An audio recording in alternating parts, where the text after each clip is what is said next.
Señoras y señores, tengan muy buenas noches. Nos encontramos en el Museo Nacional Afroperuano del Congreso de la República. Conferencia José Bernardo Alcedo Retuerto, el compositor afroperuano del himno nacional. Esta actividad es organizada por la Mesa de Trabajo Afroperuana del Congreso de la República. Iniciamos la actividad con palabras de bienvenida a cargo del licenciado Ricardo Aguilar Saavedra, historiador de la Mesa de Trabajo Afroperuana del Congreso de la República. Adelante, licenciado.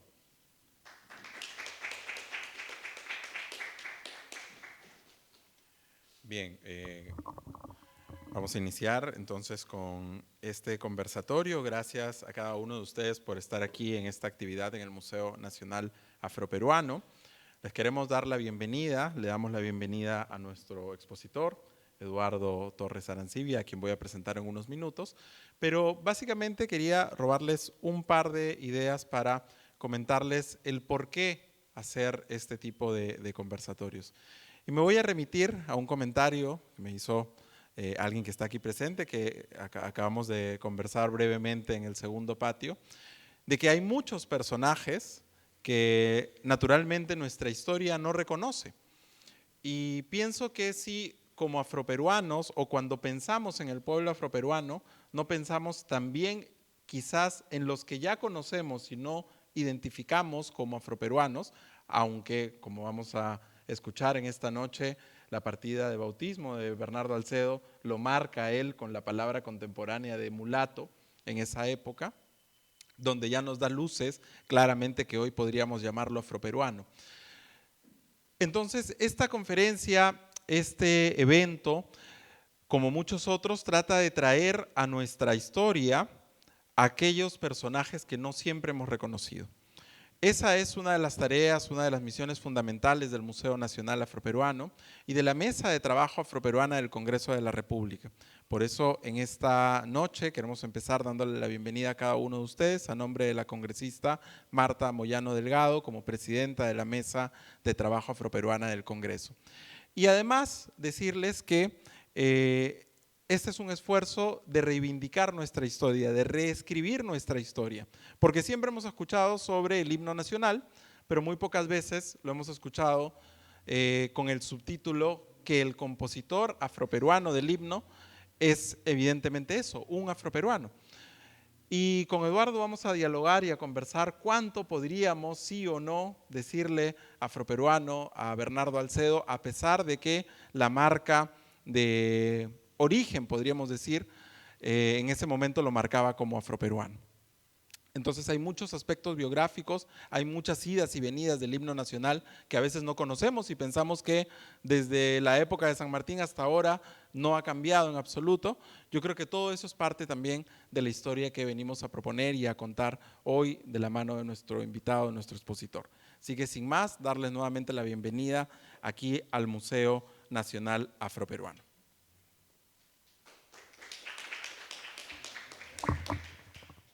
Continuando con el programa, palabras del doctor Eduardo Torres Arancibia, historiador, autor del libro Somos Libres, de la Marcha Patriótica de Lima al Himno Nacional del Perú. Adelante, doctor.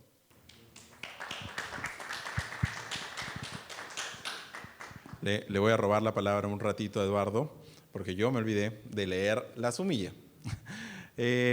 Eduardo Torres Arancibia es historiador, es doctor en Historia por la Pontificia Universidad Católica del Perú, es también profesor universitario, investigador y escritor. Es autor de los siguientes libros: Corte de Virreyes, El poder en el Perú del siglo XVII, Buscando un rey, el autoritarismo en la historia del Perú, El acorde perdido, ensayo sobre la experiencia musical desde el Perú, La voz de nuestra historia, el poder de la oratoria civil y religiosa en el Perú, La violencia en los Andes, historia de un concepto, siglos XVI y XVII, Corrupción.p, tiranía y robo en la historia del Perú, Somos libres, el libro que nos congrega también hoy, de la Marcha Patriótica al Himno Nacional del Perú. Perú, biografía no autorizada, es el más reciente, del 2024. Además, ha escrito artículos en revistas, compilaciones. Sus libros han merecido el Premio Franklin Peace y el Premio Nacional de Historia de la Pontificia Universidad Católica del Perú, entre muchas otras cosas que podríamos decir de Eduardo. Así que nuevamente le damos la bienvenida y lo recibimos con un fuerte aplauso. Muchas gracias, buenas noches, muy contento de estar aquí con todos ustedes. José Bernardo Alcedo Retuerto vivió 90 años, 90 años, imagínense ustedes, es una edad inusual. Y de esos 90 años, 50 los pasó en Chile y 40 los pasó en el Perú. En Chile logró todo lo que él quería, todas sus ambiciones musicales se vieron cumplidas. Llegó al máximo puesto, es decir, llegó a ser maestro de capilla de la Catedral de Santiago. Ese era el puesto máximo al que podía aspirar a un músico. No solamente eso, sus obras musicales maduras y de la mejor factura las hizo en Chile y fueron tan impactantes que hasta el día de hoy se siguen estrenando. Estamos hablando de sinfonías, misas, motetes. No solamente eso, era un referente cultural en la capital de Chile. Lo tenía todo. Ahí se casó también, ahí logró fama, logró fortuna. Pero él estando ahí, en esa posición, siempre quiso regresar al Perú. Siempre quiso regresar al Perú.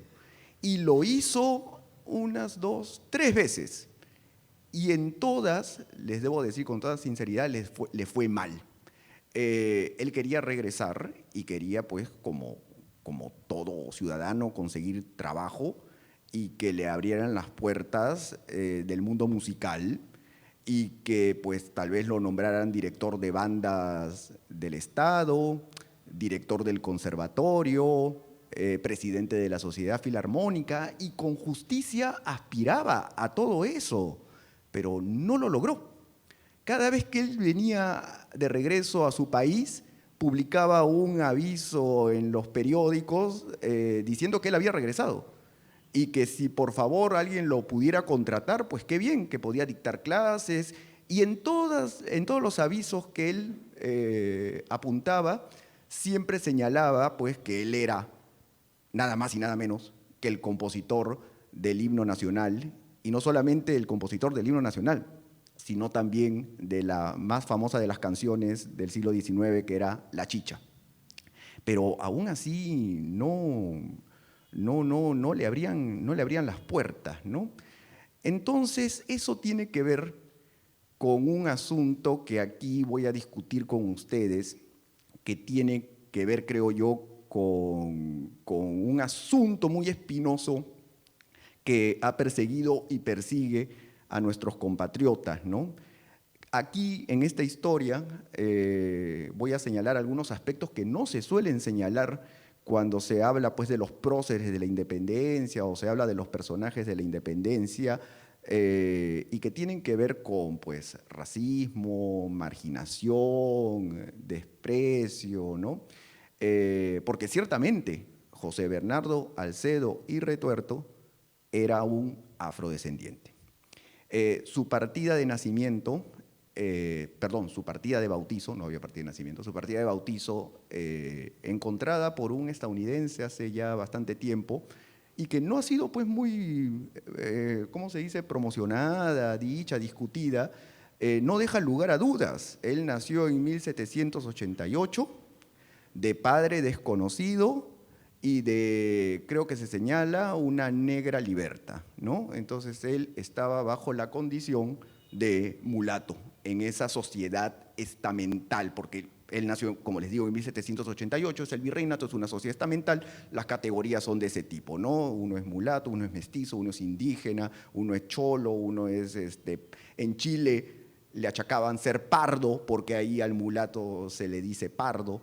Y claro, nació en ese virreinato, bajo ese signo, bajo esa, vamos a decirlo así, mancha, y pues en una sociedad estamental la vida iba a ser muy difícil.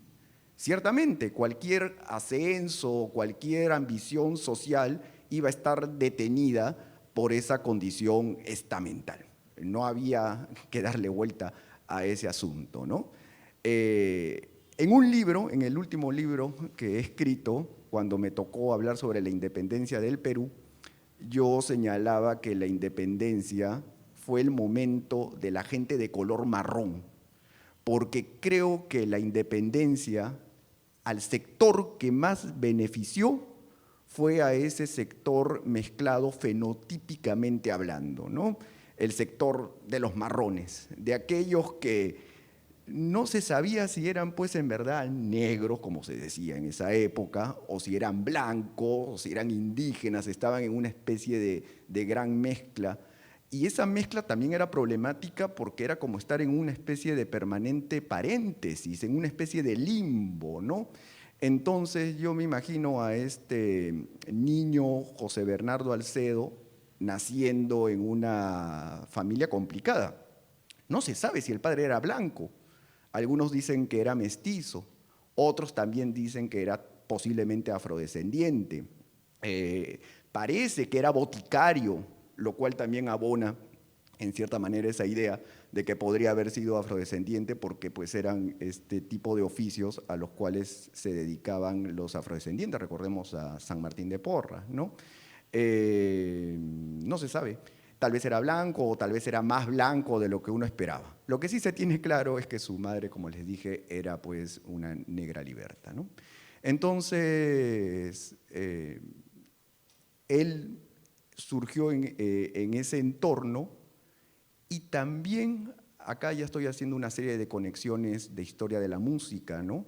Él nació en 1788 en un Perú y en una ciudad de Lima que increíblemente estaba muy globalizada. Y a nivel artístico, ni qué decir.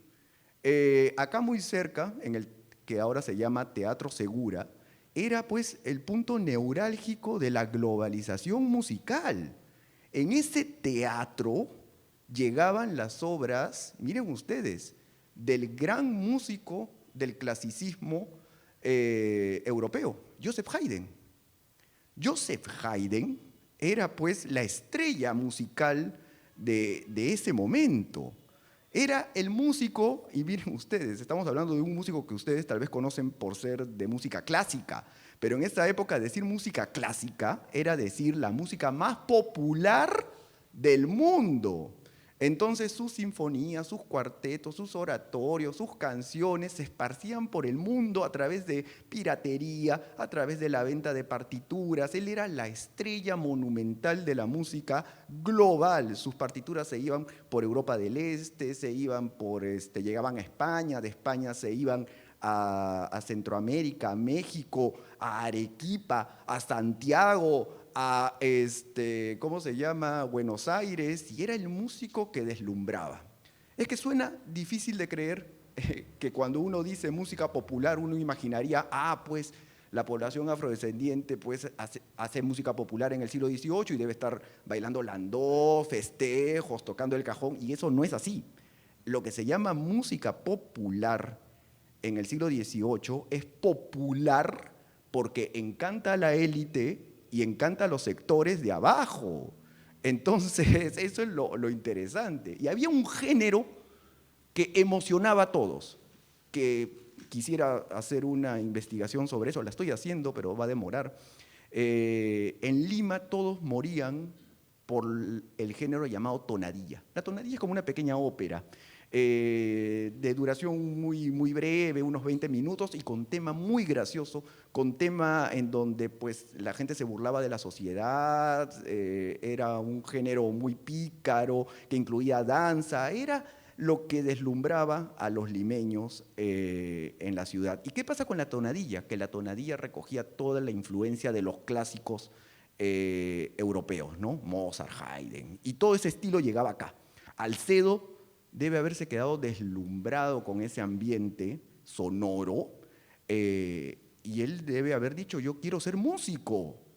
Gran sueño para alguien que tenía ya un tope signado por el color de su piel, ¿no? Entonces la madre lo metió al convento de San Agustín, porque pues en los conventos iban las clases más populares para aprender el ABC, y ustedes saben, la doctrina cristiana no entra de mejor manera si no es con música, ¿no? Entonces él, me imagino a Alcedo, entrando pues al convento, y ahí debe haber pues tenido la oportunidad de acercarse a la música, ¿no? El asunto es que, acá viene también otra cosa interesante, él entra al convento en calidad de donado. Donado es la condición más baja que podía haber en el convento, así como San Martín de Porras lo fue, ¿no? Entonces, no sé si podemos ver uno de los documentos, a ver, ahí está José Bernardo Alcedo, en sus años ya de gloria, ¿no? Donde se manda a hacer este daguerrotipo que ha sido coloreado y donde lo podemos ver en un retrato muy poco conocido, ¿eh? Podemos ver la siguiente. Esto lo encontré en el convento de Santo Domingo, porque del convento de San Agustín se fue al convento de Santo Domingo. Y ahí, tras revisar la lista de los cocineros, de los porteros, del personal doméstico, porque las listas de personal del convento va desde el padre prior hasta el cerrajero, y después del cerrajero viene toda la lista de donados. Y ahí, en amarillo, está el nombre de José Bernardo Alcedo, ¿no? Entonces él estaba ahí, en la base, en el último escalafón del convento, ¿no? Pero estaba donde quería. Estaba en un universo musical en donde podía tener, ¿cómo se llama?, una formación musical. Evidentemente todavía hay dudas de si él llegó a ordenarse sacerdote. Hay un acta que no sé si creo que la incluí, a ver, podemos ver la siguiente. No la incluí, pero hay un acta en donde parece que él hace profesión de fe, es decir, parece que hizo el requisito para poder dar misa, pero no hay prueba de ello y dudo mucho que haya podido dar misa, ¿no? Entonces se quedó pues en el estadio más bajo. Él ahí debe haber aprovechado mucho la enseñanza de sus maestros, debe haber visto todas las partituras que llegaban a Lima, ahí se nutrió de la música de los grandes compositores del clasicismo, porque así realmente llegaban la música, como les digo, de Haydn, de Mozart y de una multitud de músicos que ahora nadie recuerda, pero que también marcaron al clasicismo europeo, ¿no? Y aprendió con mucho esfuerzo, él solo, con las posibilidades que le daba el convento, ¿no? Pero no iba a llegar a más, Hay algunos relatos donde dice que lo ponían pues a entrenar a los niños coristas y que era pues una labor de lo más antipática, ¿no? Es como a mis alumnos músicos cuando van a trabajar a un colegio y los ponen pues a manejar el coro de todos los niños de primaria, ¿no? Y casi está como un celador de disciplina, ¿no? Más que de formador musical, ¿no? Entonces él estaba ahí atrapado, hasta que llega el momento cumbre, ¿no? Y el momento cumbre es la llegada de San Martín al Perú, porque traía pues la promesa que, como les digo, le iba a convenir más a la gente marrón. Disculpen que sea tan directo en este sentido, ¿no? Pero no hay estamento al que le hubiera convenido más la independencia que a ese sector que está en esta especie de limbo y que había llegado a su techo en esa sociedad virreinal, ¿no? Entonces llega la expedición libertadora y José Bernardo Alcedo pone su arte al servicio de la independencia, de la libertad, de, ¿cómo se llama?, de los ideales de libertad, fraternidad e igualdad. Por otro lado, también lo he visto en el convento de Santo Domingo, el convento de Santo Domingo era un nido patriota, habían pues sermones que proclamaban la independencia, que bendecían la independencia, que anunciaban el nuevo tiempo. Entonces él estaba en el momento ideal, en la coordenada ideal, en un mundo que estaba por cambiar, por destruirse, por comenzar uno nuevo. Y en ese mundo nuevo, gente como Alcedo tenía la posibilidad de que no lo juzguen por el color de su piel, sino que lo juzguen por sus méritos. Y él se sentía que había alcanzado la perfección de su arte. Tal vez no iba a ser un Mozart, debe haber pensado, pero le bastaba con ser un Joseph Haydn peruano, y eso le movió el seso. Llega a San Martín y ya para ese momento había compuesto La Chicha, que en un libro califico como el primer himno gastronómico del Perú. Es una canción hermosa en la cual se le canta, miren ustedes, al ceviche, a la huatía, a la jalea, al quesillo y a la chicha, evidentemente, que es la bebida de los incas, ¿no? Y todos esos potajes y bebidas se ponen en contraposición en la canción a los platillos españoles y a, ¿cómo se llama?, y al vino. Entonces era un himno a la libertad que apelaba a lo que hasta el día de hoy viene a ser el gran motor de nuestro nacionalismo, la gastronomía, ¿no? Y la canción es hermosa y fue un éxito. Y la letra era de José de la Torre Ugarte, que era un poeta iqueño, también segundón en esa sociedad estamental, que se unió con Alcedo en circunstancias que todavía no sabemos cómo hicieron esa asociación, pero desde ahí descubrieron que los dos eran indestructibles en cuanto a creación musical se refiere. Sacaron La Chicha, letra de José de la Torre Ugarte y música de Alcedo, y eso se volvió un hit. Un hit. Lima los amó. No solamente Lima, buena parte del Perú amó la canción y se tienen noticias de que se cantaba aquí, se cantaba allá, y era un himno a la libertad, ¿no? Llega José de San Martín a la ciudad de Lima en 1820, así es, y ocurre todo lo que ustedes deben haber escuchado en el colegio o que pertenece a nuestro ideario nacional, ¿no? Hace la famosa convocatoria para la canción nacional, porque San Martín era muy hábil.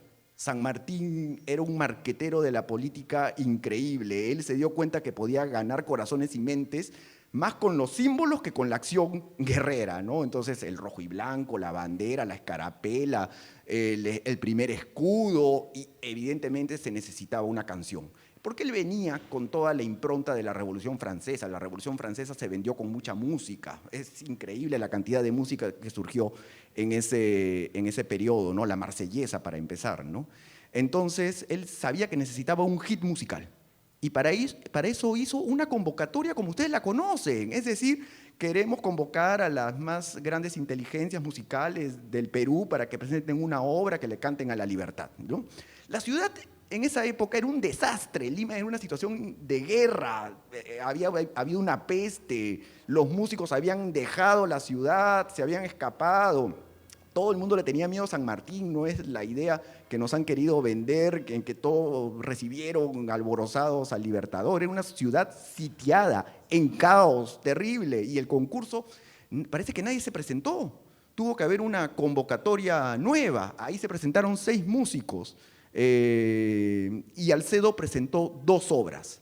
Parece que la situación era tan caótica que San Martín tiene que escoger prácticamente de manera muy apurada una de las composiciones. Y Alcedo tenía todas las de ganar, porque Alcedo ya tenía la fama de haber compuesto La Chicha. Alcedo tenía esta maestría de poder idear melodías que recogían esta teoría musical del siglo XVIII que decía que lo que debe mandar en la composición es la melodía, porque las melodías es lo que más recuerda a la gente, ¿no? Y tenía una letra incendiaria como era la de José de la Torre Ugarte. No se han puesto a pensar, tal vez sí lo han hecho, pero miren ustedes el inicio que tiene nuestro himno nacional. Somos libres, seámoslo siempre. Es una contundencia que no tiene ningún otro himno en toda América Latina, que los he revisado todos. Ninguno comienza con esa contundencia, ¿no? Y por otro lado, no hay que olvidar que esa primera versión del himno no tiene pues la estrofa de largo tiempo, que es apócrifa y que vino después, ¿no? Sino que tiene una estrofa que ya nadie utiliza, que es la estrofa donde aparece San Martín inflamado. Entonces, por eso que San Martín escoge esa composición, porque era una clara composición de contenido político de apoyo a San Martín, ¿no? Entonces gana. Y desde ahí, la fama que tanto quería Alcedo la consigue, porque ahí ocurre todo lo que ustedes conocen, ¿no? El estreno, que aunque no lo crean, no se tiene seguridad cuándo fue el estreno verdadero del himno nacional, pero si unimos todos los datos sueltos que hay, pues podemos construir lo que ustedes bien conocen, ¿no? Que se estrenó el himno, que emocionó mucho a la gente, que la gente lo repitió 3 veces, que San Martín parece que sí le gustó también bastante el himno, ¿no? Y Alcedo había logrado lo que él anhelaba y entendió que la República le podía traer a eso que prometía. 1, la libertad, y 2, el hecho de ser un ciudadano que va a ser valorado por sus méritos, por su esfuerzo, por sus trabajos, más que el título nobiliario, más que el color de la piel, más que el estamento donde uno nacía. Estaba tan inflamado Alcedo por el éxito que tiene, que se enrola en el ejército de San Martín y se va con él a Chile. Se va a Chile. Y ahí es donde él inicia su carrera. Miren lo alucinante, él se vuelve un músico militar. Y se va a Chile, y ahí ocurre toda la aventura chilena, vamos a llamarla. ¿Qué es lo que ha pasado? ¿Qué es lo que pasa en el Perú luego? Pues es una cosa muy emocionante. Para empezar, no sé si ustedes lo saben, pero no quedó una partitura original del día de ese estreno. O sea, la versión original, la que interpretó Alcedo ante el general San Martín, que cantó Rosa Merino, no está. No la hay. No existe. Y es comprensible. Era una ciudad caótica, era un estado de guerra. San Martín luego fracasa, nadie quiere saber nada de San Martín, no hay imprentas que puedan imprimir música hasta el día de hoy viene a ser todo un desbarajuste, un problema. ¿Y qué es lo que pasa? Que después me imagino que llega Bolívar, y Bolívar como que sepulta al himno nacional del Perú, porque pues era muy sanmartiniano.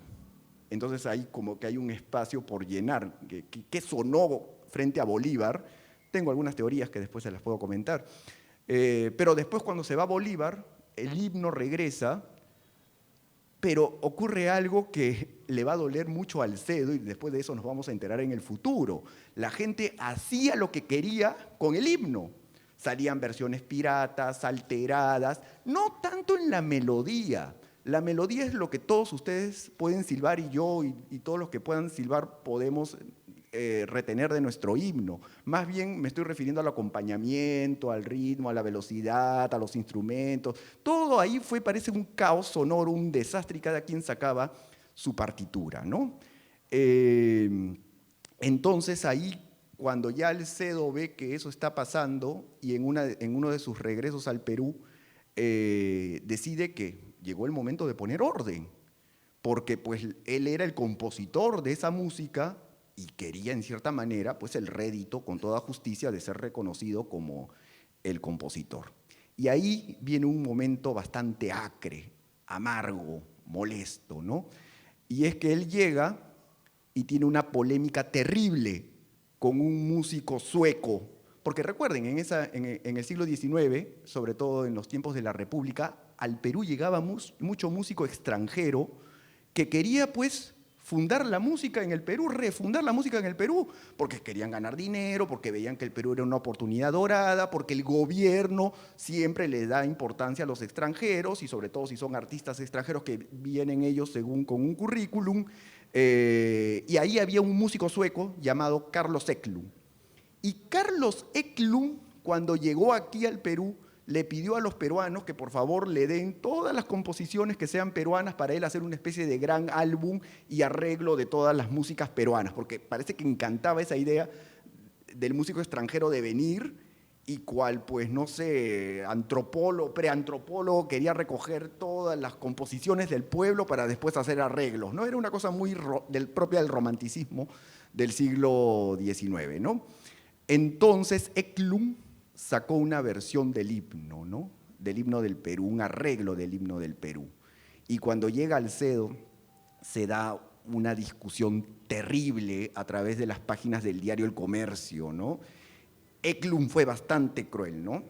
Le dijo a Alcedo que él era ya un anciano, que él nunca tuvo formación académica, que su himno ciertamente era muy bonito, pero que ya estaba con un arreglo que había pasado de moda, que él con las nuevas técnicas europeas y con todo lo que se había avanzado en música iba a ser el gran arreglo del himno nacional del Perú. Alcedo no sabe defenderse, lamentablemente no sabe defenderse y yo creo que pierde esa batalla. Eklund lo devoró maliciosamente en esa contienda que yo puedo catalogar de imperialista, de racista, de despreciativa, ¿no?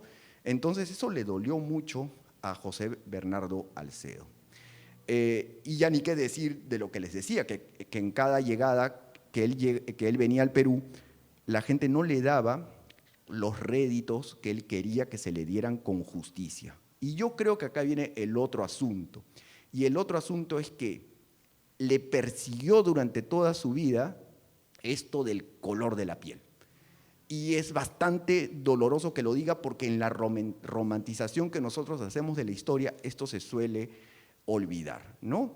Entonces, él hace su vida en Chile con regresos esporádicos al Perú y en la última venida al Perú, que es en 1863, y que ya es una venida para quedarse, decide que va a quemar los últimos cartuchos para reivindicarse, ¿no? Entonces, lo primero que hace, no sé si podemos… eso es justamente, regresa al Perú con ese libro publicado, La filosofía elemental de la música. Era como el tratado cumbre, ¿no? El tratado cumbre de toda su vida, ¿no? Que lo iba a posicionar como un intelectual, como un ilustrado, como un maestro de la música. Y acá viene una cosa que no sé por qué la gente no lo dice en voz alta. Ese libro comienza con un prólogo escrito por un amigo de Alcedo llamado Cipriano Coronel Segarra. Y Cipriano Coronel Segarra hace una biografía de Alcedo en ese prólogo donde, con anuencia de Alcedo, porque Alcedo está vivo, ha leído eso, le ha pedido a su amigo que lo haga, José Bernardo Alcedo se blanquea. Es algo muy, muy triste. Para empezar, cambia el apellido. Ya no es Retuerto, ahora es José Bernardo y Larraín. Ahí es donde aparece que el padre es un médico. Ahí aparece que sí, pues tenía orígenes modestos, mas no se menciona otra cosa, orígenes modestos, ¿no? Y acá viene algo increíble. Es una típica biografía que se trata de poner en tono romántico, es la época del romanticismo, ¿no? Entonces él inventa cómo fue la vida del joven Alcedo en el convento en Santo Domingo, ¿no? Y pone una escena, ¿no? Y la escena es de su preceptor, un sacerdote, que le da un ejercicio de solfeo y que Alcedo no alcanza las notas, le sale mal el ejercicio, y que todos sus compañeros hacen un círculo y se burlan de él. Entonces Alcedo promete que nunca más nadie se va a burlar de él y que desde ese día estudió el doble, el triple, leía de noche, se fatigaba todo a costa de su salud con tal de superar ese momento. Y todo parecía indicar, y bueno, lo dice, el himno nacional, sus composiciones, sus triunfos en Chile y obviamente este libro, ¿no? Que venía pues a cerrarle la boca a todos los que pues en algún momento se habían burlado de él. Y acá viene el otro momento del cual tampoco se habla, la relación con Claudio Rebagliati. Porque recuerden ustedes que Alcedo tiene que soportar también que otro europeo extranjero le meta mano a su himno, ¿no? A su composición. Como ustedes saben, el himno nacional que nosotros escuchamos es un arreglo, una orquestación del músico italiano Claudio Rebagliati, ¿no? Entonces, Claudio Rebagliati es lo mismo que Carlos Eklund. Es lo mismo. Lo que pasa es que Claudio Rebagliati cae mejor Parece que Claudio Rebagliati es un artista más notable que Eklund. Claudio Rebagliati era un gran orquestador, él tenía toda la técnica deslumbrante que tenía Verdi, que tenía el romanticismo tardío, y sencillamente él decide que también puede hacer, y me parece justo, porque, oye, se mudó al Perú y trataba de también encontrar su sitial, ¿no? Entonces él comienza a agarrar temas, vamos a decirlos así, populares, y se apropia de ellos para orquestarlos, arreglarlos y así volverse el gran descubridor de la música popular del Perú. Y el himno nacional es uno de ellos. Y me parece increíble la historia mitológica que el propio Rebagliati inventó. Porque no sé si ustedes recuerdan qué es lo que dice Rebagliati. Rebagliati dice que el himno nacional del Perú pues, necesitaba una restauración. Y consideraba que los músicos en el Perú tocaban de manera muy desafortunada el himno nacional y él quería salvar esa situación. Entonces dice él que le pide permiso a Alcedo para hacer el arreglo del himno. Y la historia es también de tinte romántico. Dice que se acerca al anciano Alcedo, que ya está anciano, casi inhabilitado, ¿no? Y le dice, maestro, por favor, ¿podría usted tocar su himno como fue en 1821 para yo transcribirlo? Y que Alcedo estaba tan debilitado que no puede tocar las piezas en el piano y tiene que tararearlas. Y resulta que Rebagliati las transcribe y de ahí sale el arreglo, lo cual no puede sostenerse. Podemos ver la siguiente. Esa. Lo cual no puede sostenerse porque José Bernardo Alcedo, él mismo había sacado su propia versión oficial de su himno, que es la famosa versión de 1864 que ustedes están viendo. Que claro, que nadie recuerda, ¿saben por qué? Porque tiene una introducción de 40 segundos que desafortunadamente es muy mala. O sea, antes del Somos Libres viene toda una introducción de 30 segundos que es muy parecida. No sé si ustedes han escuchado el himno de Argentina en el Mundial, en un partido de fútbol. Viene con 30 segundos de una introducción antes que comiencen a cantar los argentinos su himno, ¿no? Lo mismo acá. Era una influencia italiana, era una especie de pequeña obertura, pero que dura 30 segundos. Entonces, obviamente, esa versión no caló y realmente no sé por qué hizo Alcedo. Pero esto derrumba ese mito que el propio Rebagliati había creado. Es decir, si Alcedo tenía ya su propia versión, ¿por qué Rebagliati no solamente cogió esta versión y sencillamente la orquestó? Se acabó. Pero no, surge toda esta mitología, ¿no? Yo creo que Alcedo en ese momento ya había aceptado esto de que no iba a lograr nada peleándose, y yo creo que ante Rebagliati, y después de haber visto tal vez el arreglo orquestal, que es hermoso, que es nuestro himno ahora, ese que comienza con el tan, ta, tan, tan, ta, tan, que no es de Alcedo, eso es una inclusión brillante de Rebagliati, Alcedo como que ya acepta esta imposición, vamos a decirlo así, de imperialismo musical colonial, ¿no? Y ya Alcedo desde ahí queda en silencio. Parece que realmente su final no es para nada brillante. Parece que la pasa mal. La nota necrológica que aparece de él en 1878, cuando él muere, es muy triste, porque dicen que Alcedo caminaba por la calle y nadie lo recordaba, y que pues ha muerto en el silencio, y que con él se cerraba una etapa, y que qué pena que no le den los méritos que necesitara para que su memoria prevalezca, que aunque sea debía ponerse una placa de mármol que recordara su memoria.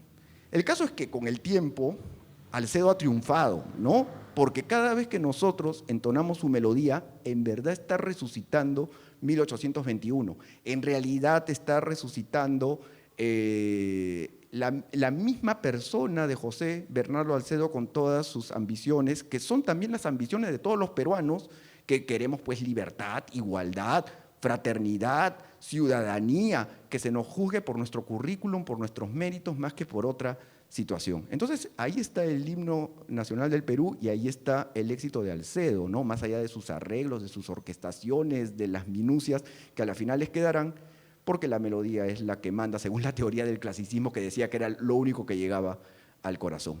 Gracias, y tal vez podemos escuchar después algo de música con respecto a esto. Gracias, gracias.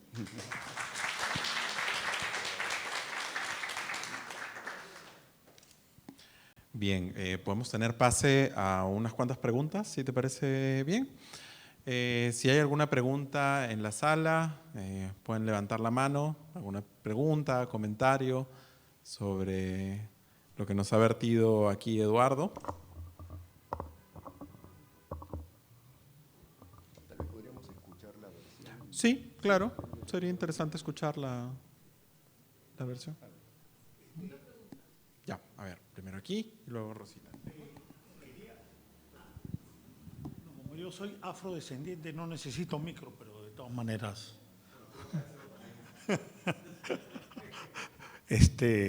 Quería preguntarle, La Chicha, esa famosa composición primera antes del himno nacional, ¿qué género tenía? ¿Era un género popular, lírico? ¿Y qué otro género, aparte de lo patriótico, de repente composiciones patrióticas, o tenía también otros géneros?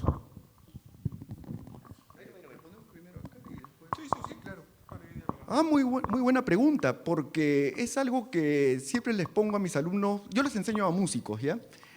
Historia de la música, no otra cosa.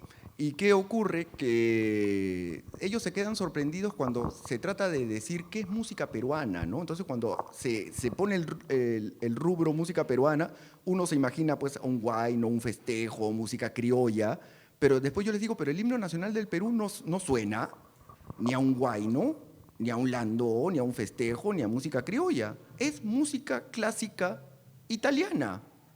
No, perdón, música clásica europea. A eso quería llegar, ¿no?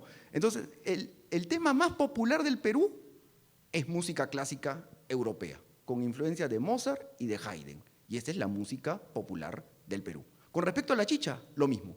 La chicha tiene una melodía clásica. Lo que pasa es que imagínense una obra de Mozart o de Haydn tocada con guitarra. Entonces ahí ya tenemos un sabor, entre comillas, popular, ¿no? Entonces lo que voy a decir es bastante problemático, pero ocurre pues que en la Lima del siglo XVIII y en la Lima del siglo XIX, las clases populares, un afrodescendiente, podía estar tocando música de Mozart y música de Haydn en guitarra, en cajón. Así de simple. Entonces, lo que nosotros llamamos música popular, en esa época es música clásica. Lo que nosotros llamamos música clásica, claro que sí. Y algo tenía que decirle. Sí, el himno nacional pues tiene una factura que después la vamos a escuchar, que es muy mozartiana, es increíble eso. Sí. ¿Quién?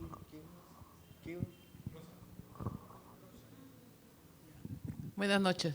Una curiosidad. El compositor del himno nacional, José Bernardo Alcedo, fue un donado en el convento de Santo Domingo. Dígame, ahí estudió, ahí se preparó, ahí en esos tiempos no había mucha educación para los afrodescendientes.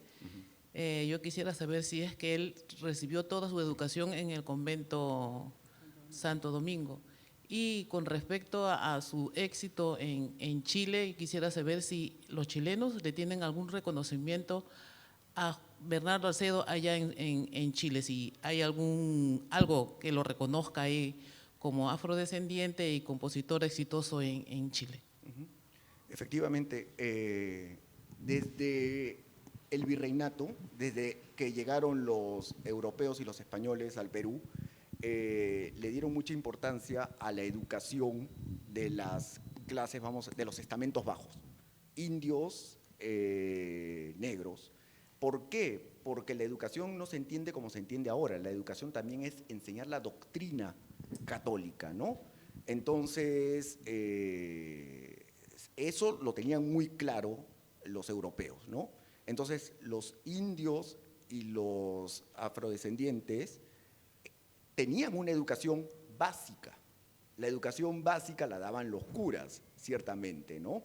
Entonces, Bernardo Alcedo entra al convento ya en calidad de donado, que es como hacer una especie de sacrificio, pues, ¿no? Porque los otros que no apelaban al camino de ser un donado, con tal vez posibilidades de ser sacerdote, pues recibían las primeras letras, el ABC de la doctrina cristiana, y de ahí a la sociedad. El que ya se quedaba dentro del convento recibía pues una educación extra, ¿no? En teología, en filosofía, y en este caso para Alcedo lo que más le convenía era la profundización de la música. Una cosa es el indio común, que recibía algo de formación musical, porque no, de nuevo lo vuelvo a repetir, y los que son de un colegio católico creo que me podrán dar la razón, no hay mejor forma de aprender la doctrina cristiana si no es a través de la música, ¿no? Es, como decía San Agustín, es otra forma de rezar, hacer música, ¿no? Entonces yo creo que ahí, lo que pasa es que ya es meterme un poco en la psicología de Alcedo, ¿no? Alcedo está como donado, como tal vez posible sacerdote, con los votos de pobreza, obediencia y castidad, tal vez de manera interesada, ¿no? Para aprender música. Claro, usted me había preguntado qué otras composiciones tiene Alcedo. Alcedo tiene composiciones religiosas que son soberbias, tiene música profana, pero también tiene obras que me desconciertan. Acá después vamos a poder escuchar una. Tiene, por ejemplo, un himno al Ser Supremo. Eso me parece increíble, ¿saben por qué? Porque no está diciendo Dios, no está diciendo Jesucristo. Es un himno al Ser Supremo, que es una herencia de la Revolución Francesa totalmente laica, secular, ¿no? Es una especie de inteligencia, lo cual también le ha dado pie a muchos a decir que tal vez Salcedo era masón, ¿no? Es más, la propia referencia del himno nacional al dios de Jacob es muy interesante, porque no se está hablando, como en el himno colombiano, de Jesucristo, porque el himno colombiano lo menciona así con todas sus letras, ¿no? Como el que murió en la cruz, así dice el himno colombiano, ¿no? No, Alcedo nos mete esta referencia al dios de Jacob. Claro, recordemos, es 1821, en esa época decir esas cosas, Dios de Jacob, el Ser Supremo, no es parte pues de la doctrina católica. Entonces tal vez por eso hay mucho de ilustración, de inteligencia, y aparte que Alcedo era un autodidacta también. O sea, recordemos que en esa época el mestizo que tenía pretensiones tenía que ser un autodidacta y estudiar el triple y leer el triple y esforzarse el triple, ¿no? Por eso que eso lo conmovía y le dolía a Alcedo, porque él decía, estoy trabajando mucho y nadie me reconoce, ¿no? Y lo he logrado porque acá está, ¿cómo se dice? Mi libro, ¿no? Y bueno.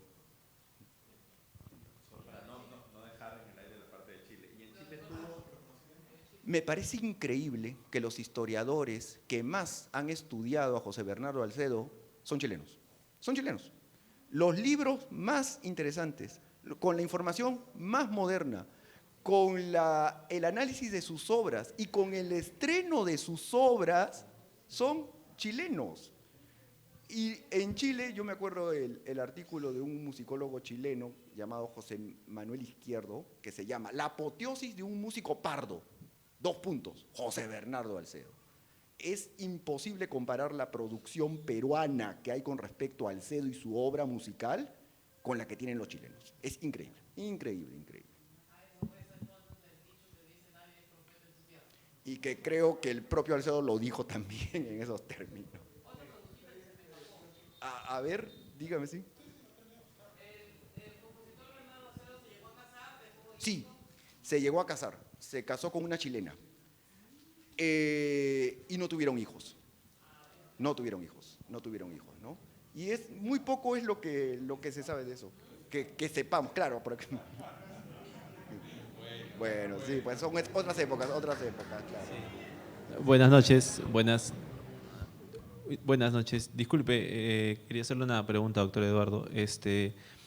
Bueno, cuando uno va entendiendo el tema de las influencias de otras partes del mundo a partir de la construcción de una identidad peruana, dice ese mismo del uso del cajón y la guitarra como instrumentos de origen español.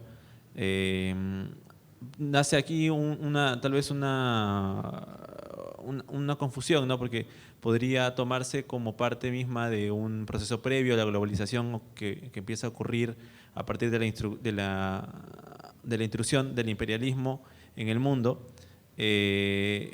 Tal vez se ve como un tema de intrusión musical el hecho de tratar de arreglar, entre comillas, el himno, o es más un tema de imposición como tal, ¿no? Lo vemos como tal vez que quisieron apoyar, ¿no? o imponer su manera de ver o de hacer música sobre lo que el peruano podía hacer, y si eso termina siendo enriquecedor o desde un punto de vista más nacionalista, trata de oprimir o reprimir los recursos propios que se tenían en la época para producir música nacional. No, ciertamente estoy de acuerdo con usted en lo que me quiere señalar, en que, por ejemplo, no creo que Rebagliati haya venido con el discurso, miren, a estos inferiores los voy a salvar con mi arte, ¿no?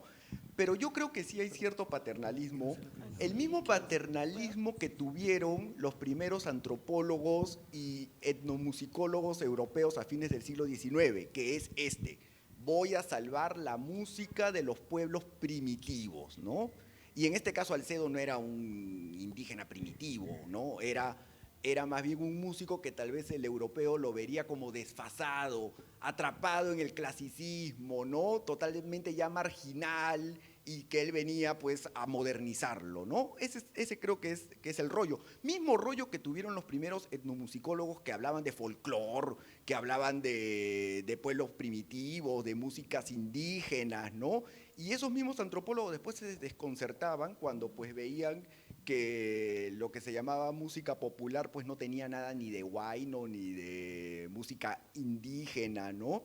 Y ciertamente es un tema muy difícil de explicar porque tiene que ver con mucho de tecnicismo musical, ¿no? Entonces, por ejemplo, venía Rebagliati, que eso lo hizo en Chile, también creo que en el Perú, y recogía pues huaynos, o recogía, no sé, yarabíes, vamos a decir yarabíes. El hecho de que él ya ponga en una partitura un yarabí, ya está destruyendo cualquier cuota indígena que pudiera tener.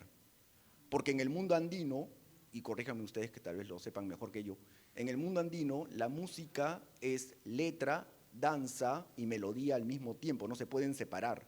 Y la música andina tiene muchos microtonos que si uno los traslada a una partitura, se pierde. Se perdió lo, vamos a decirlo así, indígena, ¿no?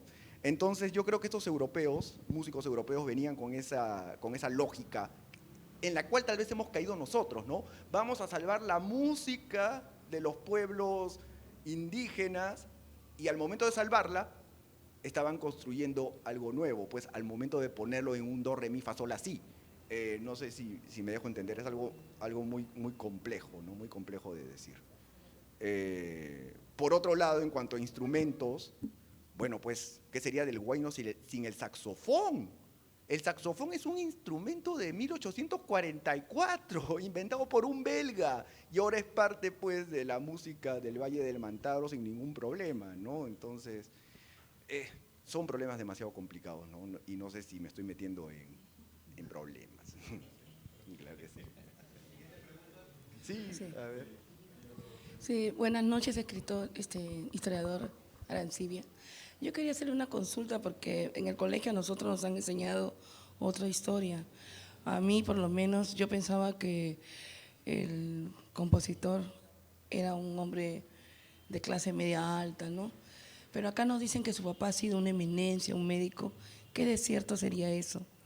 Si me podría confirmar. Lo que pasa es que justamente el ser médico no sería como lo entendemos nosotros, que si decimos, mi yerno es un médico, entonces es alguien así que nosotros, es médico, ¿no? No, justamente en esa época el médico, y acá Ricardo ha estudiado a Valdés, que es un médico, parece que era un oficio al cual se dedicaban los afrodescendientes, ¿no?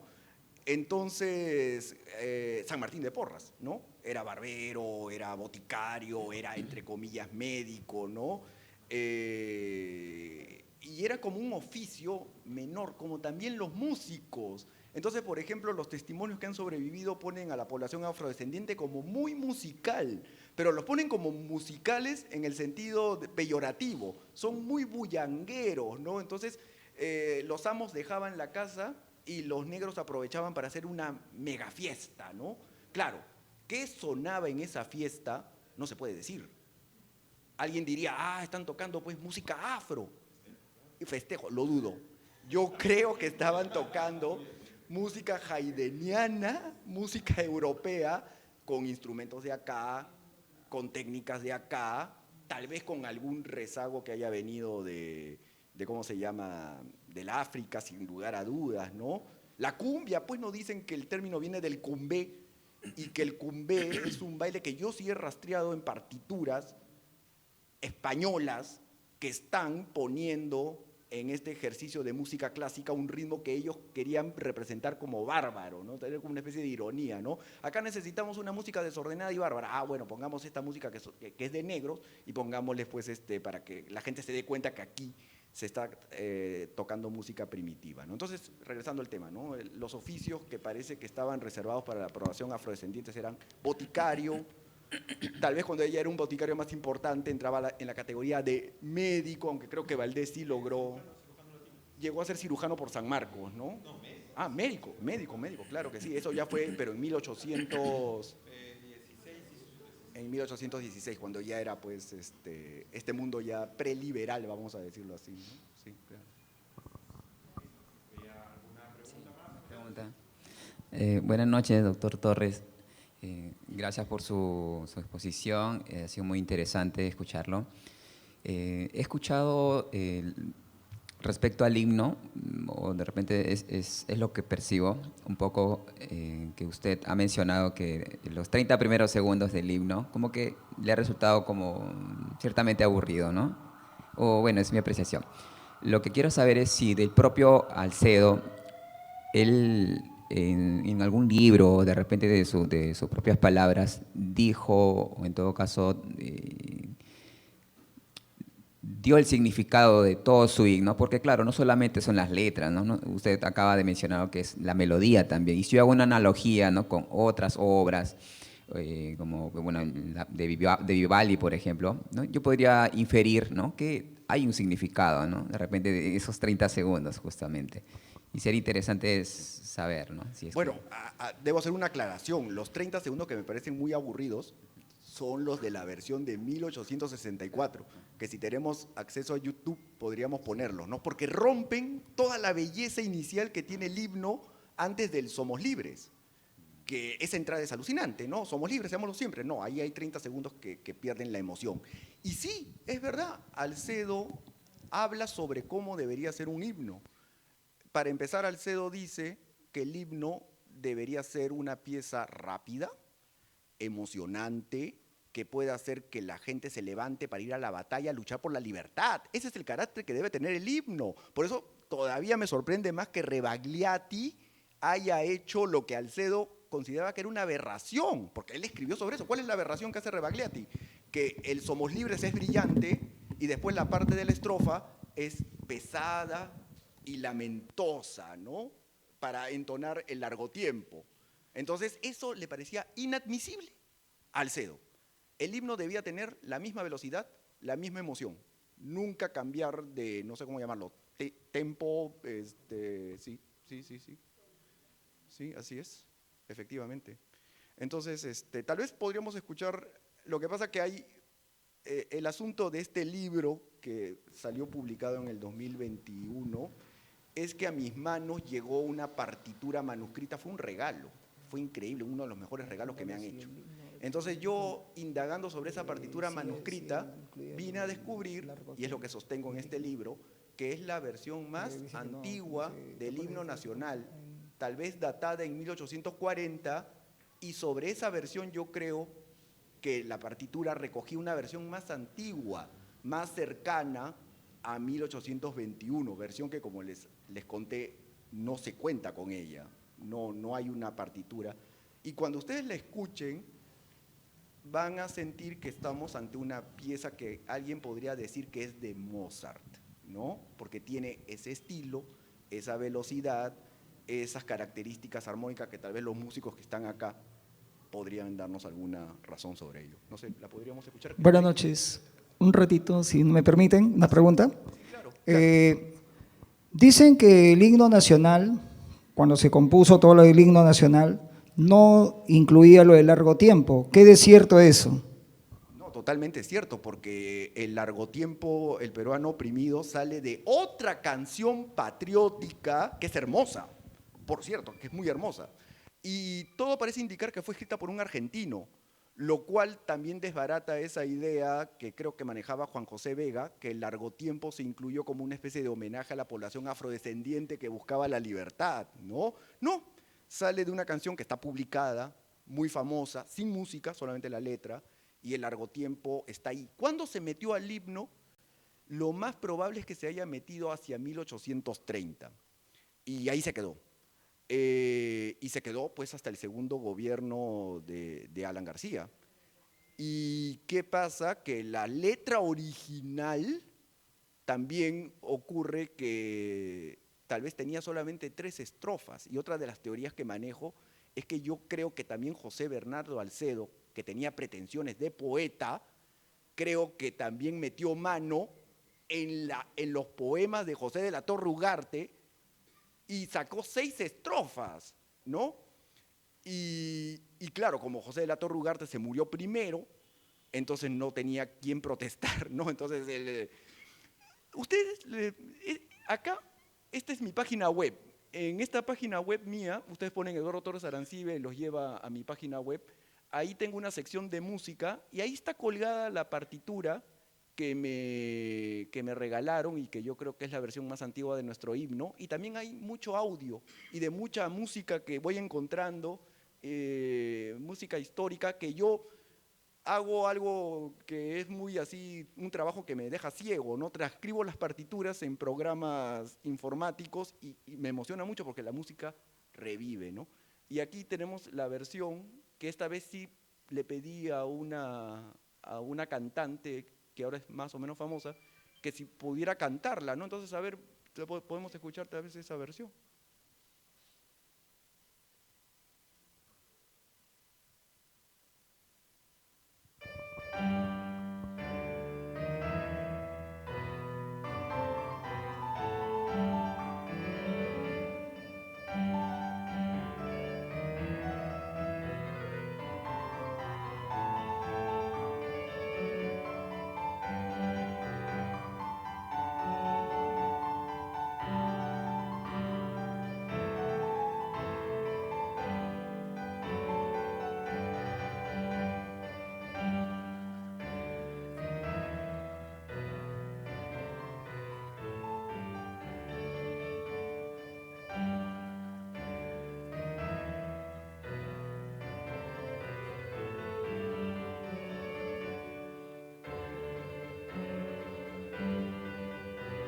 Me equivoqué.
Les prometo que en mi casa sonó la voz, no sé qué pasó, pero si ustedes, bueno, eso tiene su ventaja, ¿saben por qué? Porque ha aparecido el estilo clásico en todo su esplendor, ¿no? una rapidez, una melodía ágil, la armonía está como un mero acompañamiento, no opaca a la melodía. Está tocada en este instrumento que es de 1821 que se llama fortepiano, no es un piano, no es para nada. Si algo debió haber sonado a 1821, pues creo yo debió haber sido… y tiene una introducción que no es la introducción que a mí me parece aburrida, ¿no? Tiene una introducción que es nuestro himno, pero en tema y variaciones, ¿no? Antes del Somos Libres, ¿no? En última instancia, pueden poner esto en YouTube y va a aparecer cantada, va a aparecer orquestada, porque también hizo una orquestación con la ayuda de un músico que recrea cómo era una orquesta en 1821. Una orquesta en 1821 son solamente 10 músicos. 10 músicos pueden tocar esta pieza tan maravillosa con toda una potencia increíble, ¿no? Es la famosa orquesta clásica, ¿no? Que acá en este libro hay una transcripción de ese arreglo para orquesta de 1821, ¿no? Entonces, es que ese es el sonido de 1821, por eso que me molesta tanto cuando Rebagliati dice que restaura el himno nacional. Restaurar sería regresarlo a 1821, pero lo que hace Rebagliati es poner saxofones, es poner una orquesta de 100 músicos, es poner una técnica que no existía en 1821. ¿Entienden? Por si acaso, me encanta la versión de Rebagliati, es hermosa, es nuestro himno, es irrenunciable, todo el mundo la identifica como tal, pero Rebagliati hizo algo tan complejo que no hay orquesta sinfónica nacional en el Perú que pueda tocarlo hasta el día de hoy. Todo lo que hemos escuchado nosotros también no es lo que hasta Rebagliati hubiera querido, ¿no? Que es una orquesta desmesurada, con una técnica que hasta el día de hoy, como les digo, se le hace muy difícil a la orquesta sinfónica tocar el himno nacional. Sí. Gracias.